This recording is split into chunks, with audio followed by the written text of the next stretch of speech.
Bismillahirrahmanirrahim. Assalamualaikum warahmatullahi wabarakatuh. Alhamdulillahilladzi ja'ala hubbahu asyrafal makasib wa a'zamal mawahib. Ahmaduhu subhanahu wa ashkuruhu ala ni'matil mata'im wa syara'ib.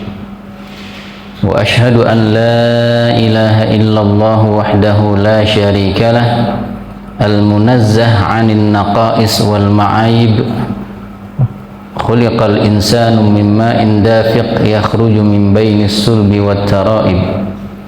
Wa ashhadu anna sayyidana wa nabiyyana Muhammadan 'abduhu wa rasuluhu ad-da'i ilal huda wan nuri wa taharatin nafsi minal mathalib. Sallallahu alaihi wa ala alihi wa sahbihi ajma'in.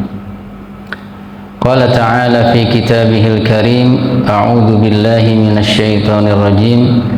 Ya ayyuhalladzina amanu ittaqullaha haqqa tuqatih wa la tamutunna illa wa antum muslimun. Wa qala Rasulullah sallallahu alaihi wasallam, Bada'al islamu ghariban wa sayaudu ghariban kama bada'a fatuba lil ghuraba. Qila wa manil ghuraba ya Rasulullah? Qala humul ladzina yuslihuna idza fasada an-nas, wa fi riwayatin humul ladzina yuslihuna ma afsada an-nas min sunnati. Amma ba'du. Jamaah salat subuh Masjid Al-Husna yang Allah muliakan, tentu kembali kita bersyukur kehadirat Allah Subhanahu wa taala sebagaimana atas atau karena Ia kembali memperkenankan kita untuk berjumpa dalam majelis ilmu yang tidak lain ditujukan untuk meningkatkan kualitas iman dan juga Islam kita. Kemudian salawat dan salam semoga terlimpah curahkan kehadirat baginda Nabi besar Muhammad sallallahu alaihi wasallam. Bapak Ibu sekalian yang Allah muliakan, di kesempatan kali ini kita sampai di halaman 429 dari kitab kita At-Tadhkirah bi Ahwalil Mauta wa Umuril Akhirah, di mana di halaman ini disebutkan babun ma jaa fi sa'ati jahannama wa 'idami suradikuha wa bayani qaulihi ta'ala wa idza ulqu minha makanan dayiqan muqarranina da'u hunalika thubura. Diawali dengan firman Allah surat Al-Kahfi ayat 29, Inna a'tadna lidh-dhalimina naran ahata bihim suradikuha. Sesungguhnya kami telah menyiapkan neraka jahanam untuk orang-orang yang zalim, yang mana neraka jahanam itu dikelilingi oleh dinding-dinding yang nanti diperdebatkan oleh para ulama terbuat atau dalam bentuk apakah dinding tersebut. Kemudian juga diawali dengan sebuah riwayat yang bersumber dari Abdullah ibnu Mubarak, di mana beliau mengatakan telah mengabarkan kepada kami an Basah ibn Sa'id dari Habib ibn Umairah dari Mujahid, murid daripada Abdullah ibnu Abbas. Beliau mengatakan, Ibnu Abbas bertanya kepadaku, atadri ma sa'atu jahannama? Tahukah engkau wahai Mujahid seberapa luas neraka jahannam? Qala qultu la. Tentu aku menjawab tidak tahu. Qala ajal, ya tentu engkau tidak tahu. Wallahi ma tadri anna baina syahmati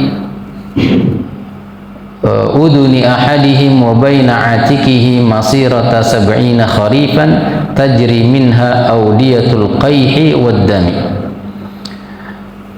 Ketika aku ditanya, kata Mujahid, seberapa luas neraka jahanam, dan aku katakan aku tidak tahu, maka Ibnu Abbas mengatakan menggambarkan seberapa luas neraka jahanam melalui gambaran seberapa besar penghuninya. Antara syahmatal udun. Syahmatal udun itu ini nih, apa namanya, yang bagian bawah telinga nih. Bahasa Indonesianya apa Pak, Bu? Antara syahmatal udun sampai ke pundak penduduk neraka itu ditempuh dengan perjalanan 70 tahun.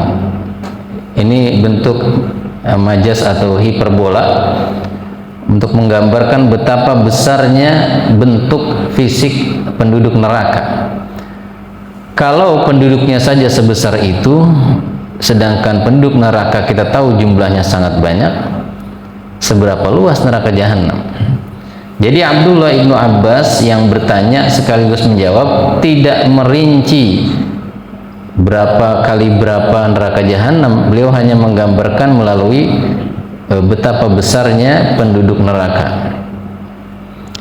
Qultu laha anharan, sebelumnya mohon maaf.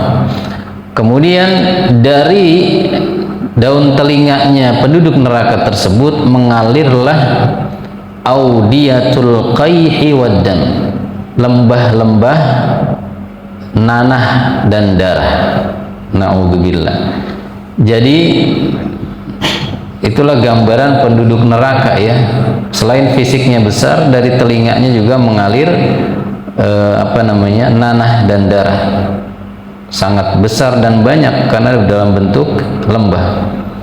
Maka aku katakan, kata Mujahid, laha anharan, apakah seperti sungai yang mengalir? La bal audiyah, tidak, bahkan seperti lembah. Kemudian Ibnu Abbas bertanya lagi, atadri ma sa'atu jisri jahannam? Tahukah engkau seberapa luas jembatan yang terletak di atas punggung neraka jahanam? Qultu la, aku jawab, aku tidak tahu.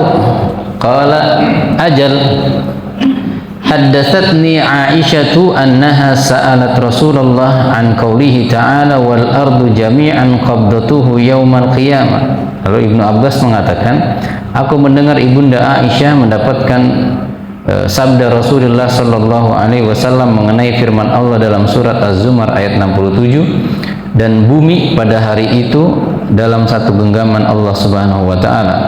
Maka Aisyah bertanya, fa ainan nasu yauma idin? Kalau buminya digenggam Allah, lalu manusia berada di mana? Qala ala jisri jahannam. Manusia seluruhnya yang jumlahnya miliaran itu berada di dekat jembatan neraka jahanam, atau berada di atas jembatan neraka jahanam. Apakah ini kemudian kontradiksi dengan hadis-hadis yang mengatakan bahwa jembatan neraka jahanam itu setipis rambut? Tentu perkara akhirat itu kita harus melihatnya dari beberapa aspek. Seperti misalnya orang-orang kafir yang dibangkitkan dalam keadaan bisu tuli. Nah, itu pada momen tertentu. Nah, pada momen tertentu juga mereka tidak bisa bicara. Di momen tertentu lainnya mereka bisa protes begitu. Man ba'atsana min marqadina misalnya. Jadi ayat-ayat tertentu itu diposisikan di momen-momen tertentu. Begitu juga tentang jembatan di atas punggung neraka jahanam. Di momen ini saat Allah menggenggam bumi, maka manusia dikumpulkan di atas jembatan neraka jahanam. Nah, saat ini mungkin atau saat itu bentuknya besar. Nanti saat mereka mulai mau nyebrang, buminya sudah dijadikan padang mahsyar, baru jembatannya dijadikan seperti lebih tipis daripada rambut manusia. Allahu ta'ala a'lam. Jadi pertanyaan-pertanyaan mengenai berapa luas neraka jahanam, berapa besar dan luas juga jembatan neraka jahanam, jawabannya hanya dengan isi daripada neraka dan jembatan itu. Kalau manusia yang miliaran itu begitu banyak muat, berarti jembatannya besar sekali, begitu luas. Sebaliknya neraka jahanam juga, atau seperti juga neraka jahanam penduduknya besar-besar, berarti kan nerakanya sangat besar dan luas. Lalu kita melanjutkan kepada riwayat berikutnya. Namun kita sebutkan dulu status apa yang disampaikan oleh Ibunda Aisyah tadi mengenai di manakah manusia saat bumi di genggaman Allah. Riwayat itu derajatnya sahih, diriwayatkan oleh Al-Imam At-Tirmidzi dan juga Al-Imam Ahmad, dinyatakan sahih oleh Syekh Al-Albani di dalam As-Silsilah As-Sahihah dengan nomor 561. Kemudian ada riwayat dari Abu Sa'id Al-Khudri bahwasanya ia mendengar Rasulullah sallallahu alaihi wasallam bersabda, la suradiqun nari arba'u judurin kusufin kullu jidarin masirata arba'ina sanah. Namun riwayat ini lemah, ada di dalam Zawaiduz Zuhdi karya Al-Imam Nu'aim Ibnu Hamad di jilid kedua halaman 90, serta tercantum dalam Sunan At-Tirmidzi dan Musnadnya Imam Ahmad, dan dinyatakan dhaif oleh Syekh Al-Albani.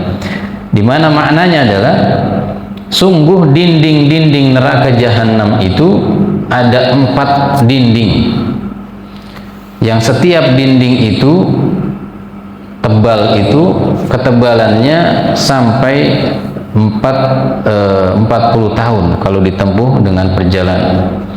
Seperti yang kita katakan, jumlah-jumlah jarak ini atau angka-angka yang mengenai jarak daripada dinding neraka jahanam dan juga telinga serta pundak orang kafir ini adalah biasanya hiperbola untuk menggambarkan betapa besar dan betapa luasnya. Jadi neraka jahanam itu memiliki dinding-dinding menurut riwayat yang dhaif ini, yang mana dindingnya dapat ditempuh dengan perjalanan 40 tahun. Nah, kemudian riwayat berikutnya disebutkan oleh Al-Imam Ibnul Mubarak yang berkenaan dengan tema kita, bahwa neraka jahanam itu akan menyempit. Saat neraka jahanam menyempit, ini juga kita bisa dapati di dalam kitab tafsir Adwaul Bayan karya Syekh Muhammad Asy-Syanqiti. Namun riwayat ini tidak disebutkan statusnya, sehingga kita tidak dapat memastikan apakah ia sahih atau dhaif. Disebutkan bahwa ketika menafsirkan surat Al-Furqan ayat 13, wa idza ulqu minha makanan dayyiqan muqarranin, ketika para penduduk neraka dilemparkan ke dalam neraka, nanti mereka akan berteriak, da'u hunalika subura. Lalu dikatakan oleh para malaikat, jangan berteriak hanya sekali, berteriaklah sepuasnya, karena tidak akan ada gunanya. Itu adalah taubih, untuk menghinakan. Lalu dikatakan di sini, inna jahannama latadiqu 'alal kafiri katadhiqiz zujji 'alal rumh. Sungguh neraka jahanam itu akan menyempit sebagaimana menyempitnya ujung mata tombak. Kita tahu tombak berujung lancip dan tajam, semakin ke ujung makin sempit. Nah, itu gambaran dalam riwayat ini bahwa semakin ke bawah neraka jahanam itu semakin menyempit dan menghimpit para penghuninya. Na'udzubillah. Kita beranjak ke halaman berikutnya 430, bab ma jaa anna jahannama fil ardi wa annal bahra tibquha.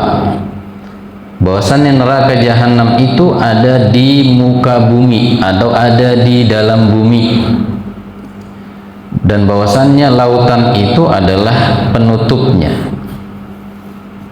Luar biasa ya, kalau kita mau kaitkan dengan fakta dari sains gitu ya, ternyata memang juga kita temui bahwa lava gunung berapi ada di bawah lautan. Sebagaimana gunung-gunung berapi itu sendiri sudah akan banyak yang muncul dari bawah lautan.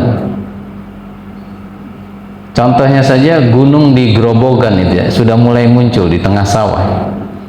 Nah, jadi gunung itu bisa muncul, bisa hilang sebagai pasak bumi. Nah, di sini dimulai dengan riwayat dari Abdullah ibnu Amr. Yang mana riwayat ini kita tegaskan di awal adalah riwayat yang lemah. Jadi banyak di dalam kitab At-Tadhkirah ini riwayat yang tidak disebutkan statusnya atau berstatus lemah bahkan palsu. Makanya kita perlu mengaji. Dikatakan bahwa Nabi bersabda, la yarkabul bahra illa rajulun ghazin aw hajjun aw mu'tamirun fa inna tahtal bahri naran. Hendaknya jangan sekali-kali di antara kalian berlayar di atas lautan, karena sesungguhnya di balik lautan itu ada neraka jahanam. Masya Allah, mengerikan ya. Jadi kata Nabi, jangan berlayar kecuali kalau hendak berperang. Illa ghazin. Ghazin bentuk isim fa'il dari ghaza yaghzu, ghaziyun aslinya, cuman menjadi ghazin. Kecuali kalau hendak berperang boleh berlayar di lautan. Yang kedua, kalau hendak pergi haji, zaman dulu ini, atau mau umrah, baru silakan kalian berlayar di atas lautan. Itu ada keperluan. Dzakarahu Abu Umar wa dha'afahu. Disebutkan oleh Al-Imam Abu Umar dan beliau sendiri mendhaifkannya. Jadi bukan Syekh Al-Albani saja yang mendhaifkan, Al-Imam Abu Umar juga. Kemudian ada riwayat dikatakan bahwa Abdullah ibnu Umar, Abdullah anaknya Umar, mengatakan, wala yatawaddau bima'il bahri li'annahu tibku jahannam. Jangan pernah ada seorang di antara kalian yang berwudu dengan air laut, karena air laut itu adalah penutup neraka jahanam. Sekali lagi disebutkan juga oleh Abu Umar dan juga beliau mendhaifkan riwayat tersebut. Pun demikian, kita pernah membahas tentang di manakah letak neraka. Ya, mayoritas ulama kontemporer mengatakan memang neraka itu ada di bumi, di bagian paling bawah daripada lapisan bumi yang ketujuh. Meskipun dalam ayat dalam Quran dan Sunnah tidak ada yang lebih spesifik selain yang pernah kita jabarkan gitu ya. Hanya isyarat-isyarat saja. Di antaranya adalah hadis Al-Bara ibn Azib yang berbicara mulai dari dicabutnya ruh orang mukmin dan kafir. Kalau orang kafir diangkat ke atas lalu ditolak oleh langit, dilemparkan ke Sijin. Sijin itu disebutkan dalam riwayat itu di bawah lapisan bumi yang ketujuh. Kemudian di sini disebutkan tentang tafsir surat Qaf. Tafsir surat Qaf dari Wahab ibnu Munabbih.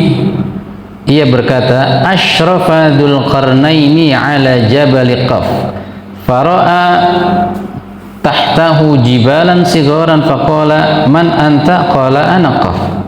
Tentang Dzulqarnain ini ya. Jadi Dzulqarnain itu melakukan perjalanan untuk berdakwah. Lalu sampailah beliau ini di sebuah lokasi, yang di lokasi itu ada sebuah gunung disebut Gunung Qaf. Lalu beliau Dzulqarnain ini berdialog, siapakah kamu? Aku Gunung Qaf, kata Gunung Qaf. Fama hadhil jibal haulaka. Lalu gunung-gunung kecil yang di bawahmu ini apa? Kata Gunung Qaf, hiya uruqi wa ma min madinatin illa wa fiha irqun min uruqi. Gunung-gunung kecil itu adalah otot-ototku, saraf-sarafku. Tidak ada satu kota pun melainkan ada di situ saraf-sarafku. Dan apabila Allah menghendaki untuk terjadi gempa, maka Ia perintahkan aku untuk menggerakkan saraf-sarafku tadi. Maka aku gerakan dan terjadilah gempa. Kemudian Dzulqarnain berkata lagi, ya Qaf, akhbirni bi syai'in min 'azamatillah. Wahai Qaf, informasikanlah kepadaku tentang satu hal yang menunjukkan kebesaran Allah. Qala inna sya'na rabbina la'azim. Sungguh keagungan Tuhan kita adalah sangat besar. Taqsuru dunahul awham, tidak mampu digambarkan oleh hayalan-hayalan kita. Nah, kemudian Qaf melanjutkan, inna warai ardan masirata 500 amin fi 500 am min jibali thaljin yahtimu ba'duha ba'dan laula hiya lahtaraqtu min harri jahannam. Dan sungguh, kata gunung Qaf, di belakangku atau di bawahku maksudnya mungkin ya, ada dataran, ada tanah yang kalau ditempuh dengan perjalanan itu 500 tahun dikali 500 tahun. Di sana terdapat gunung-gunung es yang bertumpuk satu dengan yang lainnya. Kalaulah bukan karena gunung-gunung es itu, maka aku akan terbakar karena panasnya neraka jahanam. Jadi maksudnya neraka jahanam itu ditutupi oleh gunung-gunung es yang kemudian menahan hawa panas tersebut, tidak membakar permukaan. Ini menunjukkan neraka ada di bawah. Namun riwayat ini tidak disebutkan statusnya. Maka kita bahas dulu mengenai Gunung Qaf. Al-Imam Abu Hayyan Al-Andalusi, pengarang kitab atau penulis kitab Al-Bahrul Muhit, mengatakan di dalam jilid ke-9 halaman 528, Qaf harfu hija wa qad ikhtalafa al-mufassiruna fi madlulihi ala 11 qawlan muta'aridah la dalila ala sihhati syai'in minha fattarahtu naqlaha fi kitabi. Kata beliau, Qaf itu hanyalah sebuah huruf hijaiyah yang hanya Allah yang mengetahui maknanya. Namun para ahli tafsir berbeda pendapat mengenai maksud huruf ini, termasuk huruf-huruf yang lain. Pendapatnya sampai ada 11 pendapat yang saling bertentangan. Semua pendapat itu tidak memiliki dasar dalil, tidak memiliki dalil tentang kesahihan pendapat-pendapat tersebut. Maka aku buang pendapat-pendapat tersebut dari kitabku, yaitu Bahrul Muhit, termasuk tentang dialog Dzulqarnain dengan Gunung Qaf ini yang disebutkan oleh Al-Imam Al-Qurtubi dalam kitabnya Tadhkirah ini maupun dalam tafsirnya. Itu dikatakan oleh Abu Hayyan Al-Andalusi tidak sahih, tidak berdasar. Sebagaimana juga di dalam kitab Al-Yawaqit fi Ahkamil Mawaqit halaman 83 karya Al-Imam Al-Qarafi, beliau mengatakan, wa hadzal qawlu batilun, pendapat tentang Gunung Qaf ini adalah pendapat yang batil. Wa min jihati sunnati lam yarid fi dzalika syai'un alimtuhu. Kalau ditinjau dari sisi periwayatan hadis, tidak ada satupun yang aku ketahui tentang Gunung Qaf yang sahih. Jadi enggak ada. Al-Imam Al-Qarafi mengatakan demikian. Fala yajuzu i'tiqadu ma la dalila alaihi, maka tidak boleh kita sebagai muslim meyakini sesuatu yang tidak ada dalilnya. Kemudian para ulama mengatakan, kalau sekiranya Gunung Qaf ini memang ada, la amkana musyahadatuhu bil ain, maka akan sangat dengan mudah disaksikan dengan kedua mata kita. Ya. Apalagi gunung besar ini. Yang kedua, jazima ba'dul ulama kabni katsirin bi anna hadzal qawli huwa min khurafat Bani Israil. Al-Imam Ibnu Katsir bahkan dengan tegas mengatakan semua kisah tentang Gunung Qaf adalah termasuk khurafat Bani Israil. Dan ini memang sangat banyak beredar ya, kalau kisah-kisah yang menakjubkan ini banyak beredar ya di internet, di buku-buku khususnya sejarah ya tentang Dzulqarnain. Kata beliau, memang ada sebagian salaf, ingat ya, tidak semua salaf itu ilmunya bersesuaian dengan dalil-dalil yang sahih. Bahwasannya Qaf itu adalah jabalun muhitun bi jami'il ardi yuqalu lahu jabalun Qaf. Bahwasannya gunung Qaf itu menurut sebagian salaf adalah gunung yang meliputi seluruh permukaan bumi, maksudnya mengitari mungkin gitu ya, karena muhit itu biasanya mengitari. Kemudian Al-Imam Ibnu Katsir menegaskan, wa indi anna hadha wa amsaluhu wa ashbahuhu min ikhtilaqi ba'di zanadiqatihim yulabbisuna bihi 'alan nasi amra dinihim. Bagi saya ini hanyalah satu hal yang fiktif, karangan daripada orang-orang munafik di kalangan Bani Israel.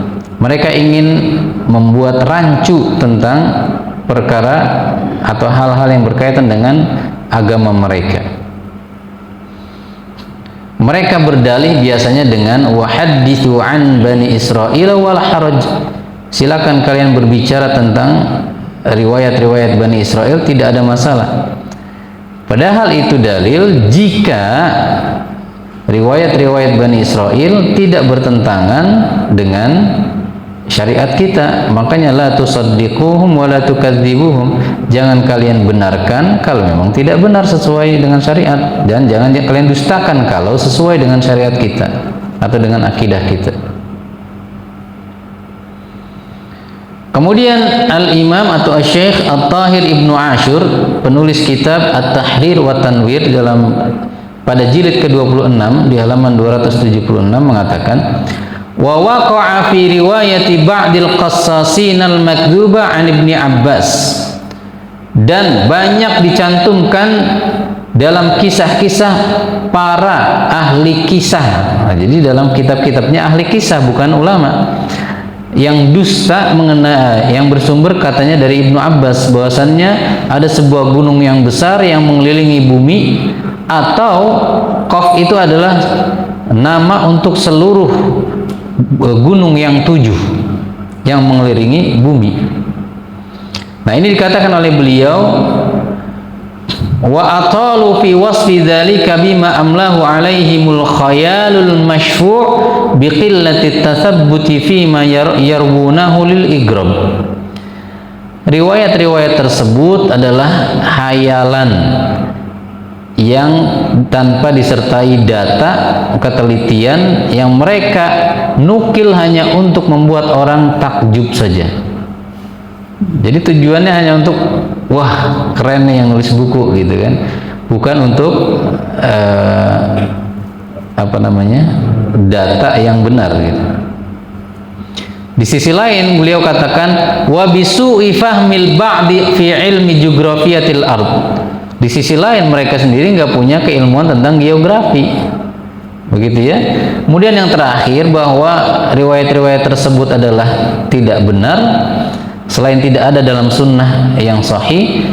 Seandainya gunung Qaf itu adalah memang nama gunung, pasti ditulisnya untuk menamai sebuah surat itu Qafun, bukan Qaf, huruf Qaf saja, karena kalau nama itu tidak bisa, biasanya satu huruf begitu ya. Jadi ala kulli hal, semua informasi mengenai gunung Qaf tidak valid, apalagi yang aneh-aneh gitu ya. Namun sekali lagi, mengenai neraka jahanam berada di muka bumi, itu memang hal yang diperdebatkan oleh para ulama, dan ada indikasi-indikasi memang benar bahwasanya neraka jahanam di bawah muka bumi ya, di lapisan bumi yang paling bawah. Sekarang kita bicara mengenai Dzulqarnain. Nah, ini juga seorang tokoh yang memang disebutkan Al-Quran dan paling banyak berita yang beredar tentang beliau.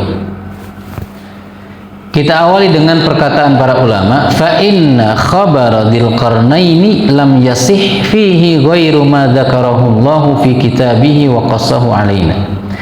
Semua kisah yang beredar tentang Dzulqarnain tidak ada yang sahih kecuali yang disebutkan Allah dalam Al-Quran, surat Al-Kahfi ayat 80-an. Yang aneh-aneh itu nggak usah didengerin. Beliau adalah seorang tokoh yang diperdebatkan oleh sebagian ulama, apakah dia nabi apakah dia malaikat atau hanya seorang raja yang soleh. Maka mari kita paparkan satu demi satu. Al-Imamul Baghawi misalnya dalam tafsirnya Ma'alimut Tanzil mengatakan, "Wakhtalafu fi nubuwatihi." Para ulama berbeda pendapat mengenai kenabian Dzulqarnain. Faqala ba'duhum kana nabiyyan. Ada sebagian yang mengatakan beliau memang nabi. Wa qala Abu Tufail su'ila Aliyun an Dzulqarnaini akana nabiyyan am malikan? Qala lam yakun nabiyyan wala malikan walakin kana 'abdan ahabballaha wa ahabbahu Allahu nasahallaha fa nasahahu Allahu. Ali ibn Abi Thalib pernah ditanya, kata Abu Tufail, siapakah Dzulqarnain, apakah dia nabi? Maka Ali menjawab, dia bukan nabi juga bukan malak, bukan malik ya, maaf. Malak itu artinya malaikat. Dia bukan nabi juga bukan malaikat. Beliau hanyalah seorang hamba Allah yang mencintai Allah, maka Allah pun mencintai Dzulqarnain. Beliau menasihati manusia berdakwah, maka Allah pun memberikan menambahkan hidayah kepadanya. Kemudian Al-Imam Al-Qurtubi dikatakan menyebutkan mengenai Dzulqarnain, beliau ini hidup di masa Nabi Ibrahim atau sebelumnya. Ada dua kemungkinan. Kemudian Muhammad ibn Ishaq mengatakan bahwa telah memberikan informasi kepadaku orang-orang selain Arab tentang Dzulqarnain ini yang mereka wariskan turun-temurun kisah ini. Bahwasannya Dzulqarnain ini, nah ini nih yang banyak beredar. Kana min ahli Misr ismuhu Mirzaban ibn Mirdabah al-Yunani min waladi Yunan ibn Yafith ibn Nuh. Dikatakan bahwa Dzulqarnain itu termasuk penduduk Mesir. Namanya Mirzaban bin Mirdabah al-Yunani, berasal dari Yunani tapi menjadi penduduk Mesir. Termasuk keturunan Yunan bin Yafith bin Nuh. Ini termasuk yang paling banyak beredar. Nanti kita luruskan. Al-Imam Ibnu Hisham mengatakan namanya adalah Aliskander. Kalau bahasa Latinnya Alexander. Dan dialah yang membangun peradaban Alexandria di Mesir. Nah, nanti kita bantah ya, atau kita luruskan. Kemudian Al-Imam Al-Qurtubi juga dikatakan menyebutkan riwayat yang dinisbahkan kepada Umar. Tasammaitum bi asma'in nabiyyina falam tardau hatta tasammaitum bi asma'il malaika. Kalian ini sukanya memberi nama anak-anak kalian atau menamai diri kalian bahkan dengan nama-nama para nabi. Belum juga puas kalian memberi nama dengan nama malaikat. Ini isyarat bahwa saat itu Dzulqarnain dikatakan nama nabi atau malaikat. Maka dikatakan oleh para ulama, kalaupun sahih, maka Dzulqarnain yang dimaksud Umar itu nama malaikat, bukan Dzulqarnain yang dimaksud dalam Al-Quran. Begitu ya. Nah, kemudian sekarang kita bahas tentang yang sahih dulu nih. Yang sahih adalah ucapan Mujahid, muridnya Ibnu Abbas. Dia mengatakan, Malikul ardi masyriquha wa maghribuha arba'atu nafar. Raja yang menguasai belahan timur dan barat bumi itu hanya ada 4. 2 mukmin, 2 kafir. Yang mukmin itu Sulaiman bin Daud. Yang kedua Dzulqarnain. Ya berarti Dzulqarnain ini raja, bukan nabi. Yang kafir itu 2. Bakhtinsar atau yang dalam bahasa Latinnya Nebukadnezar, kemudian Namrud bin Kan'an. Lam yamlikha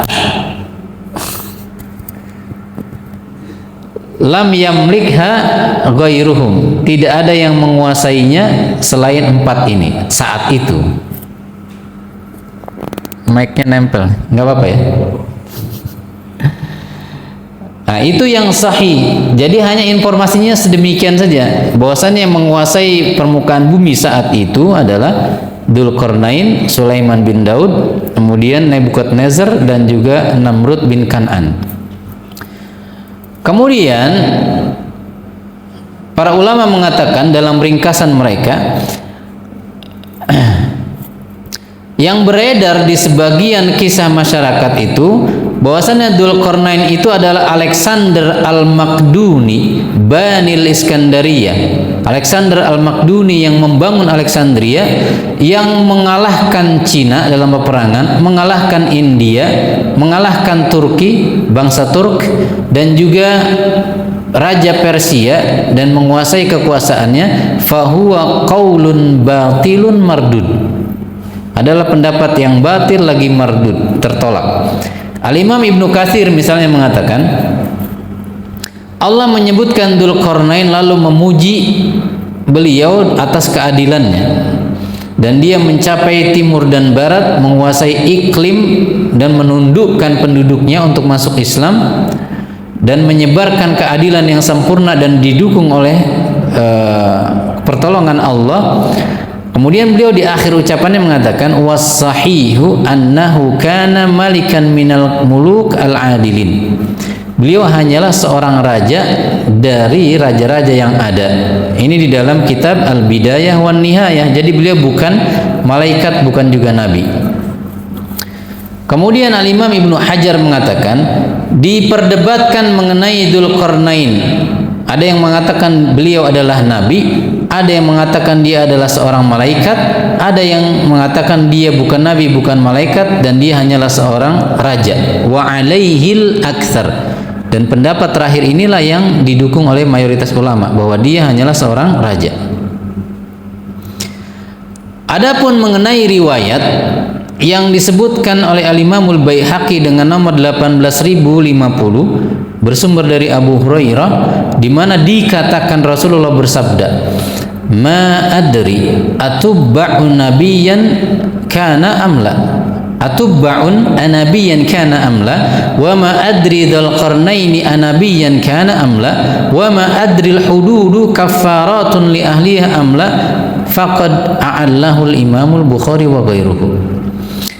Jadi ada riwayat yang dikatakan Nabi bersabda, aku tidak tahu apakah Tubba yang disebutkan dalam Al-Quran, wa qaumu Tubba, kaumnya si Tubba, apakah si Tubba ini adalah seorang nabi atau bukan? Kata Nabi, aku tidak tahu. Aku juga tidak tahu apakah Dzulqarnain itu seorang nabi atau bukan. Aku tidak tahu. Aku tidak tahu apakah hudud, hukuman rajam dan yang semisalnya itu, potong tangan, apakah menjadi kafarat untuk orang yang melakukan dosa atau tidak. Nah, ini kan jelas dari riwayat isi terakhirnya saja sudah bertentangan dengan sabda Nabi yang mengatakan al-hududu kafaratun. Hukuman rajam, potong tangan itu adalah penggugur dosa. Bahkan dalam kasus pezina yang mengaku, ketika dicaci maki oleh sebagian sahabat, Nabi katakan kalau taubatnya dibagikan untuk penduduk Madinah, maka akan mengkafar mereka semua dosa-dosa mereka. Berarti kan hudud itu menggugurkan dosa pelaku dosa besar. Jadi dari potongan akhir dari hadis ini saja sudah kelihatan bertentangan dengan yang sahih. Di sisi lain, riwayat tersebut ketika Nabi mengatakan aku tidak tahu Dzulqarnain itu nabi atau bukan, maka riwayat ini adalah riwayat yang dikatakan cacat oleh Al-Imamul Bukhari dan juga Al-Imam Ad-Daruqutni. Jadi riwayat ini tidak sahih. Al-Imam Ad-Daruqutni mengatakan bahwasannya hadis ini adalah hadis yang mursal. Kemudian kita akan bahas, Ibnu Hajar mengatakan Alexander al-Yunani kana qariban min zamani Isa wa baina zamani Ibrahim wa Isa akthar min alfai sana. Alexander yang juga disebut dengan Dzulqarnain, yang banyak beredar, yang disalah artikan sebagai Dzulqarnain yang disebutkan di dalam Al-Quran, itu adalah Alexander orang Yunani yang masa kehidupannya dekat dengan Nabi Isa 300-an tahun. Sedangkan Dzulqarnain yang dibicarakan Al-Quran itu adalah Dzulqarnain yang hidup di masa Nabi Ibrahim. Antara Nabi Isa dengan Nabi Ibrahim jarak periode tahunnya adalah 2000-an tahun. Jadi tidak sama antara dua Dzulqarnain ini. Walladhi yadhhar anna al-Iskandar al-mutaakhir luqiba bidzulqarnain tashbihan bil mutaqaddim li sa'ati mulkihi wa ghalabatihi 'ala al-biladil katsira. Kenapa kemudian Alexander disebut dengan julukan Dzulqarnain juga? Hanya karena dia punya kekuasaan yang luas juga. Bukan yang dimaksud dengan Al-Qur'an. Atau karena dia pernah mengalahkan Persia sehingga kemudian dia menguasai raja-raja di bawahnya dan dia menguasai Romawi dan Persia. Jadi dia disebut Dzulqarnain karena keluasan kekuasaannya. Sedangkan perbedaannya berarti sangat jelas ya dari berbagai sisi, termasuk diantaranya tadi itu dari sejarah kehidupan jauh berbeda. Yang kedua, Alexander itu kata beliau kafir. Bagaimana mungkin dipuji-puji di dalam Al-Quran? Bahkan beliau Al-Imam Ibnu Hajar mengatakan wa kana muallimuhu Aristoteles. Alexander ini yang kafir ini dari Yunani ini gurunya adalah Aristoteles. Dia memerintah dengan arahan daripada Aristoteles. Wa huwa minal kuffari bila syakkin. Dia termasuk orang kafir tanpa ada keraguan. Sedangkan Dzulqarnain yang dibicarakan dalam Al-Quran adalah Dzulqarnain yang berasal dari bangsa Arab. Kemudian Al-Imam Al-Azraqi menurut Al-Imam Ibnu Katsir mengatakan anna Dzulqarnaini aslama ala yadi Ibrahim al-Khalil wa tafa ma'ahu bil Ka'bah al-Mukarramah huwa wa Ismail. Kata Imam Ibnu Katsir menurut Al-Imam Al-Azraqi Dzulqarnain itu masuk Islam melalui tangannya Nabi Ibrahim. Bahkan beliau sempat berhaji tawaf bersama Nabi Ismail. Begitu ya. Jadi kata para ulama la yastawiyani wa la yashtabihan illa ala ghabiyyin. Tidaklah sama kecuali bagi orang dungu. Jadi jangan sampai kita salah mengartikan, salah memahami tentang dua Dzulqarnain ini. Yang satu Alexander al-Maqduni al-Yunani yang kafir, muridnya Aristoteles, sedangkan yang satu adalah raja yang saleh yang menegakkan keadilan. Baik, sampai di sini saja. Silakan kalau ada saran dan kritik atau barangkali ada pertanyaan.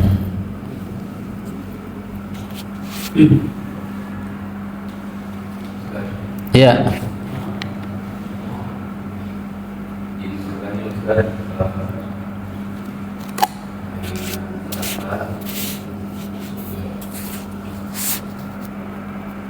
Ada riwayat bahwa neraka itu tidak akan penuh sebelum Allah Subhanahu wa Ta'ala akan menghatinya. Karena sukanya yang kedua, surganya Nabi Adam sama surga yang biasa dijelaskan itu sama apa beda.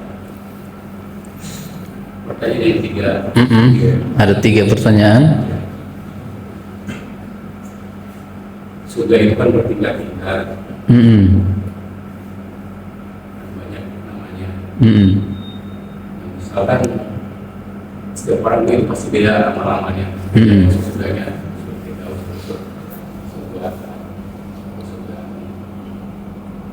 Apakah nanti kalau misalkan kita ditakdirkan surga setiap keluarga itu walaupun beda tingkatan itu Baik. Yang pertama tentang riwayat yang sahih bahwasanya Allah meletakkan kakinya ke dalam neraka. Itu riwayatnya sahih, namun itu bukan mengisyaratkan bahwa neraka tidak akan penuh kecuali setelah Allah meletakkan kakinya di neraka. Itu bukan maksudnya ke situ. Yang kedua mengenai apa? Surga ya. Apakah surga Nabi Adam berbeda dengan surga yang disebutkan dalam banyak ayat? Yang jelas bahwa seluruh nabi dan juga para rasul itu berada di surganya Firdaus. Kalau dikatakan berbedakah dengan surganya kita sebagai orang muslim? Ya tentu berbeda. Karena surga Firdaus disebut yang paling tinggi wa awsatuha, yang paling afdol. Awsat di situ maknanya bukan pertengahan, tapi al afdal, yang paling utama. Jadi jelas surganya Nabi Adam dengan nabi lainnya bila dibandingkan dengan kita maka berbeda. Terus yang ketiga tadi apa? Apakah kalau surga bertingkat-tingkat, kemudian dalam satu keluarga itu kan amalannya beda-beda, apakah mungkin kita berkumpul? Nah ini nih, gimana ini ya? Maka dikatakan itu bergantung kepada amalan, betul. Yang penting masuk dulu. Perkara ngumpul atau enggak, wa yanqalibu ila ahlihi masrura. Makanya dalam Al-Qur'an ketika Allah menegur Nabi Muhammad, Allah katakan wa anzir ashiratakal aqrabin. Dakwah yang wajib pertama didakwahi adalah keluarga terdekat. Nah, jangan yang kita lihat kan dalam kondisi masyarakat kita kebanyakan yaitu bapaknya dai 1000 pulau, anaknya narkoba. Nah, ini gagal. Bapaknya mudir ma'had, direktur pesantren, anaknya maling ayam, misal aja. Naudzubillah. Nah itu berarti dia gagal dalam menjalankan firman Allah wa anzir ashiratakal aqrabin. Dan memang dakwah untuk keluarga itu paling susah. Nah, jadi saya hanya bisa mengatakan bahwa apakah kemungkinan bisa berkumpul?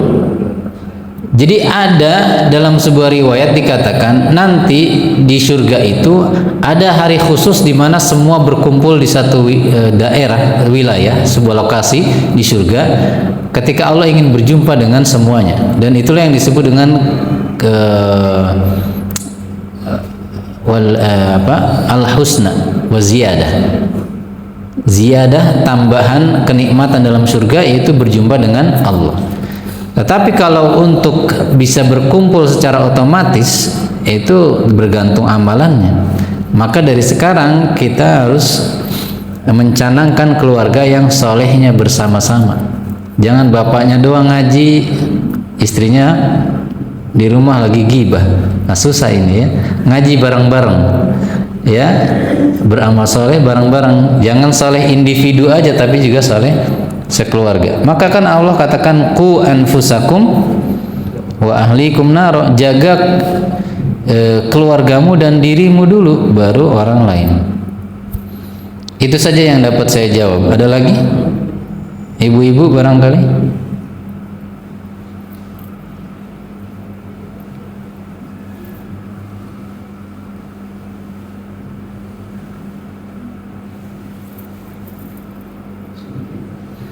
Ada Bu? Ya silakan.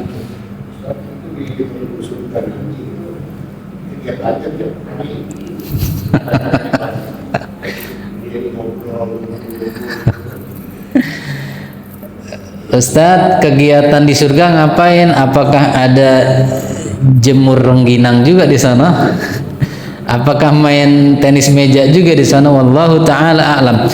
Kalimatnya bukan rincian. Allah mengatakan wa fiha ma tashtahihil anfus wa taladdul a'yun.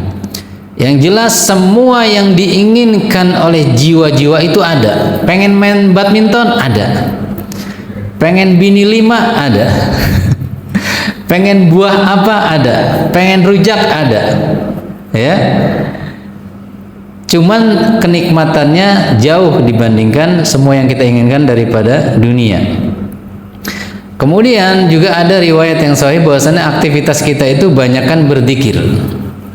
Kalau dalam Al-Quran juga dikatakan muttaqiina, leyeh-leyeh, bersandar-sandar, ala furush atau dalam alal araik.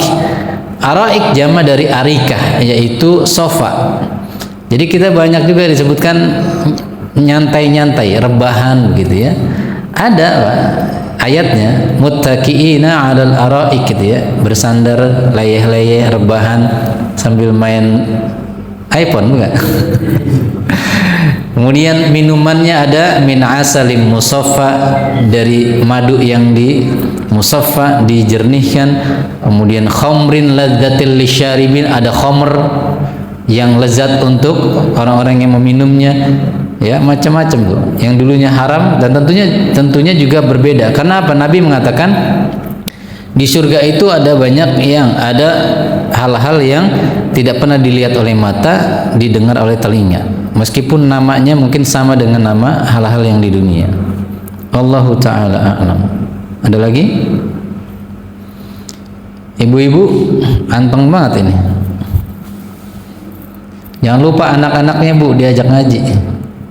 Ini masalahnya saya lihat sepanjang dari pertigaan Jati Asih sono itu ada warkop modern Sky atau Smile. Dekat pasar Jati Asih ada Warkum. Itu penuh semua Pak sama anak-anak muda. Geseran dikit lagi ada Coffee Inside. Sini lagi ada lagi yang penuh dengan konser live musik. Anak muda semua itu. Sedangkan bapaknya di masjid. Anak-anaknya dibiarkan berlalai-lalai, bahkan naudzubillah kadang lupa sholat. Bagaimana mau kumpul barang di surga? Kan nggak adil juga. Masa bapaknya capek ke masjid masuk surga A, anaknya kagak ngapa-ngapain di surga A, kan kagak adil. Maka mari kita ajak anak-anak kita, ajak aksi Palestina misalnya pagi ini ya. Ada aksi Palestina ya? Ada lagi? Ya. Terkait tadi Zulkarnain, itu lagi ada rekannya sama yang mati itu kan, yang dia itu di penjara ya. Iya. Itu ada rekannya Zulkarnain namanya. Iya, di dalam Al-Kahfi kan itu beliau yang membuatkan kan dinding pembatas antara Ya'juj dan Ma'juj dari bangsa lain. Yang bisa kita katakan tentang Ya'juj dan Ma'juj hanya berdasarkan dalil-dalil yang ada. Pertama, mereka jelas manusia, jumlahnya sangat banyak, sehingga digambarkan sekali mereka lewat dari orang yang pertama sampai yang terakhir udah nggak kebagian air minum dari sungai, saking banyaknya airnya habis. Kemudian mereka tidak ada satupun pasukan yang bisa mengalahkannya. Tapi pun demikian hebatnya, Allah hanya mengutus ulat atau cacing yang masuk ke dalam indera mereka, hidung atau telinga, saya lupa ya. Itu yang hanya menggugurkan mereka. Bahkan Imam Mahdi bersama pasukannya tidak mampu mengalahkan mereka, bahkan diajak ke Gunung Tursina untuk mengungsi. Kemudian Allah biarkan tuh Ya'juj dan Ma'juj setelah mengalahkan semua kekuasaan. Kita telah mengalahkan seluruh kekuasaan di atas muka bumi, maka mari kita kalahkan yang ada di langit. Lalu mereka memanah ke langit, lalu Allah biarkan mereka memanah ke langit, bahkan Allah tambahkan darah, sehingga ketika panahnya balik, nah kita sudah membunuh yang ada di langit. Kita nggak pernah ada yang ngalahin, begitu ya. Hanya itu saja yang disebutkan tentang Ya'juj dan Ma'juj. Tidak ada dikatakan bentuknya seram, badannya lebih besar, tuh nggak ada. Hanya dikatakan wajahnya seperti tameng, kemudian matanya agak sipit. Apakah bangsa Cina? Wallahu ta'ala a'lam. Jumlahnya karena mirip banyak, kemudian matanya sipit, wajahnya lebar. Wallahu a'lam. Kita tidak bisa memastikan. Sedangkan bangsa Cina dari sekarang udah kelihatan abang. Sedangkan Ya'juj dan Ma'juj belum waktunya keluar. Sebelum Allah katakan atau Allah sebutkan ja'alahu dakka, ketika Allah sudah waktunya Allah akan pecahkan daripada dinding yang dibuat Dzulqarnain. Yang mana setiap harinya sampai sekarang itu sebenarnya mereka berupaya untuk melubanginya. Namun setelah dilubangi sampai sore hari, besok pagi udah rapat lagi, gitu ya. Itulah keajaiban yang diberikan oleh Allah. Ada lagi? Iya, Pak Haji. Saya perlu mendengar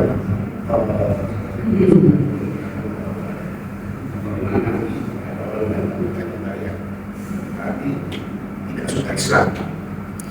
Maaf, gimana Pak? Minta dibayar tapi tidak suka Islam. Siapa? Ada lebih dia pengen masuk Islam, minta dibayar tapi tidak suka Islam. Terus satu lagi minta dibayar tapi tidak mau dengan sujud. Minta Tapi dibayar orang ini. minta dibaiat. Ya, tapi dia nggak mau dengan sujud. Satu lagi tidak suka Islam, tapi mengaku dibayar. Tapi setelah itu nggak ada penceritaan Islam masuk Islam itu bagaimana? Ada orang yang mendatangi Nabi, dibaiat oleh Nabi, minta dibaiat oleh Nabi, Nggak mau ruku dengan sujud. tapi tidak mau ruku dan sujud. Ya, satu lagi minta dibayar tapi nggak suka Islam. Minta dibaiat tapi nggak suka Islam. Tapi dibayar orang ini. Itu hadis, riwayat. Hadis. Oh, mohon maaf, saya baru dengar ini riwayat yang mengatakan demikian. Jadi saya tidak bisa menjawab apakah sahih atau bagaimana kelanjutan nasibnya, apakah dia menjadi Islam dengan baik atau enggak. Saya baru dengar Pak Haji.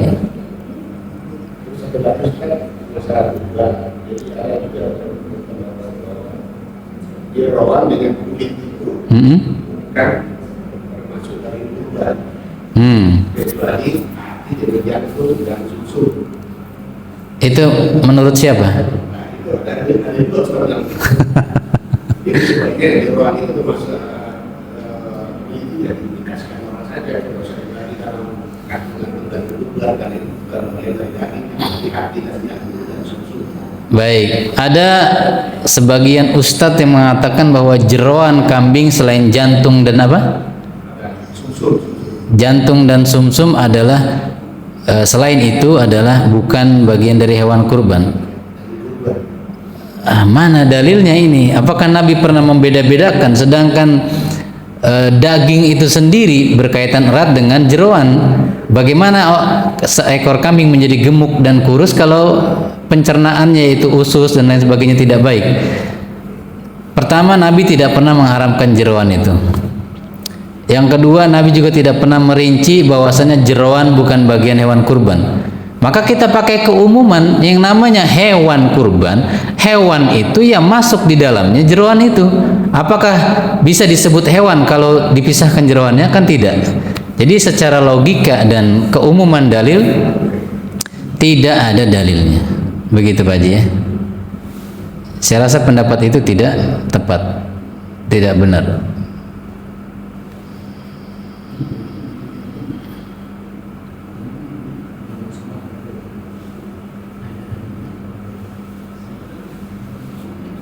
Ada lagi ibu-ibu?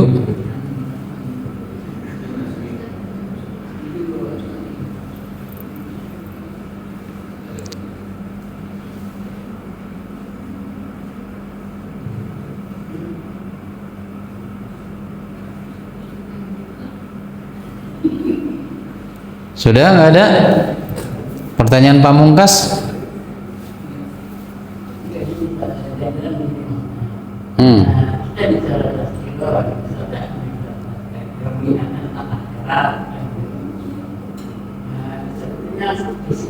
Apakah itu story atau doi seperti kan seperti dipaksa gitu saat itu mengimani tentang akhirat ini saja. Dipaksa?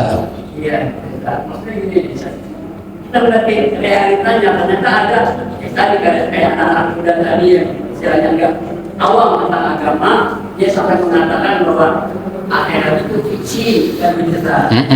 Kemudian bahkan dari sendiri tentang memahami apa nih akhirat ini kita apa namanya omongannya itu diulang. Tega dia ngomong kayak orang yang menciptakan api itu dari misteri gitu kan itu. mau masuk neraka kan gitu. Oh. Jadi kayaknya mana nih ilmu yang harus dominan ditanamkan kepada diri kita sebagai kita. Pertama, prinsip dakwah itu tidak ada paksaan. Bahkan ketika Allah katakan dalam surat Al-Kahfi itu ya, janganlah kau berputus, jangan kau apa itu, jangan kau bersedih sekiranya mereka tidak mau mengikuti dirimu wahai Muhammad. Dalam Al-Kahfi itu kan ada. Jadi tugas kita itu menyampaikan saja, termasuk terhadap keluarga kita juga begitu. Misalkan adik-adik perempuan kita nggak mau pakai hijab, ya terus aja kita dakwahi, bagi kita pahala, kemudian juga kita berkewajiban mendoakan, karena yang membolak-balikan hati adalah Allah. Jadi kalau misalkan ada dikatakan memaksa, ya tidak juga. Kita hanya menawarkan. In alaika illal balag, kata Allah. Tugasmu wahai Muhammad hanya menyampaikan. Perkara mereka mau tidak mau itu urusan hidayatut taufik. Kemudian kalaupun ada ustadz misalkan dan anak-anak remaja sekarang yang mengatakan akhirat itu fiktif, ya memang itu sebagai bagian dari ujian bahwa akhirat termasuk perkara yang gaib, tidak bisa dilogikakan. Sekarang kalau kita katakan pada mereka, kamu percaya akan adanya gravitasi? Percaya. Apakah ia bisa dilihat? Tidak. Berarti kan kontradiktif pernyataanmu, bahwasannya sesuatu baru dikatakan ada bila bisa diindra. Yang kedua misalnya masalah pencipta, masalah Tuhan. Apakah Tuhan itu ada? Maka kita katakan, kamu percaya enggak? Bagaimana mungkin ada sebuah meja, kursi, pulpen dengan desain yang begitu canggih, kok tidak ada penciptanya? Tidak, pasti kamu akan mengatakan ada penciptanya, meskipun kamu tidak pernah melihat prosesnya, tidak pernah melihat orang yang mendesain dan menciptakannya. Begitu juga kamu percaya kamu punya nenek moyang? Iya. Pernah melihatnya? Tidak. Nah, keberadaanmu ini adalah bukti adanya nenek moyangmu. Keberadaan pulpenmu itu sendiri adalah bukti keberadaan sang pencipta dan yang mendesainnya. Begitu juga alam semesta. Bila kamu tidak percaya akhirat, ketika kamu tidak percaya adanya Tuhan, bagaimana mungkin ada tata surya, kemudian bumi dengan segala keajaibannya yang begitu teratur tanpa ada yang mengatur? Kan tidak mungkin. Dan kalaupun kita memuaskan hasrat logika mereka dengan pernyataan-pernyataan tersebut, belum tentu mereka beriman. Jadi ini masalah hidayah atau taufik. Dan mereka akan menemui masa jenuhnya. Biasanya kalau udah 30-40, mereka akan berhenti sendiri, udah mulai mikir, saya udah usia segini, belum sholat, nggak percaya akhirat. Nanti dia balik sendiri. Mudah-mudahan begitu. Setelah dia lelah dengan kejenuhan mondar-mandir maksiatnya itu. Jadi kalau sekarang lagi kencang-kencangnya mereka meyakini akhirat itu fiktif, jangan didebat. Makanya kata Nabi, ana za'imun biriyadin min jannah liman tarakal mira wa in kana muhiqqa. Saya menjamin sebuah surga, sebuah lokasi di surga untuk orang yang meninggalkan perdebatan meskipun dia benar. Jadi tidak perlu didebat sebenarnya orang-orang seperti itu. Biarkan saja, ada kalanya kita membiarkan, ada kalanya kita terus mendakwahi mereka. Jadi kita tidak perlu pusing dengan perilaku mereka, keyakinan mereka. Tapi kita tetap berkewajiban untuk mendakwahi mereka dengan prinsip tarik ulur kadang-kadang. Jangan kita tarik terus, jangan diulur terus gitu ya. Jadi begitu. Sudah? Satu lagi. La ikraha fid din. Paksa. Tapi kontra dengan ayat itu bisa panggilah mereka sampai mengucapkan ayat itu. Inni umirtu liuqatilan nas hatta yashhadu an la ilaha illallah. Kalau itu dipahami sebagaimana zahirnya hadis itu, berarti seumur hidup Nabi isinya perang mulu dong untuk menundukkan mereka. Nyatanya 23 tahun Nabi tidak lebih banyak tidak memerangi. Setelah di Madinah pun Nabi, coba hitung berapa kali perang yang Nabi pimpin atau mengutus pasukan. Jadi itu ada konteksnya. Memerangi itu bagi mereka yang didakwahi kemudian malah mengajak perang. Mungkin konteksnya begitu. Karena sekali lagi faktanya 23 tahun di Mekah atau setelahnya 10 tahun di Madinah, setelah pasukannya pun kuat, Nabi tidak tiap hari perang tuh. Bahkan ada istilah perjanjian damai dengan Bani Quraidah, Bani Qainuqa dan lain sebagainya. Kalau konteksnya itu dipaksakan sesuai zahirnya, aku diperintahkan memerangi orang sampai mereka bersyahadat, harusnya tiap waktu dong Nabi perang. Tapi kan prakteknya enggak. Itu menunjukkan bahwa penjelasan hadis itu enggak begitu gitu. Bukan kontraproduktif, bukan kontradiktif, maaf. Begitu Abu Fikri. Kan itu fakta ya toh. Praktek Nabi begitu, tidak tiap hari perang sampai orang bersyahadat. Bahkan Nabi punya asisten rumah tangga dari seorang Yahudi, sampai meninggal baru, sebelum meninggal baru dikatakan aslim uhajju indallah, uhajju bika indallah, masuk Islam engkau, nanti aku bisa memberikan alasan untuk engkau dimasukkan ke surga. Kata ayahnya dari pemuda itu, ati Abul Qasim, taatilah Nabi Muhammad. Dan bapaknya juga belum Islam. Artinya apa? Kalau praktek memerangi, memaksa orang untuk masuk Islam, itu pemuda udah dari awal dia jadi asisten udah dipaksa dong? Kan enggak Nabi. Bahkan di akhir hayat baru diajak, ditawarkan, bukan dipaksa, itu juga. Begitu ya. Jadi dalam memahami sebuah hadis, kita lihat juga prakteknya Nabi Muhammad Sallallahu Alaihi Wasallam.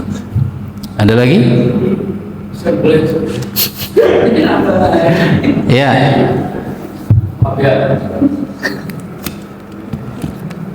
Silakan. Baru ingat. Ya. Ini kan akhirat itu tempat menyelesaikan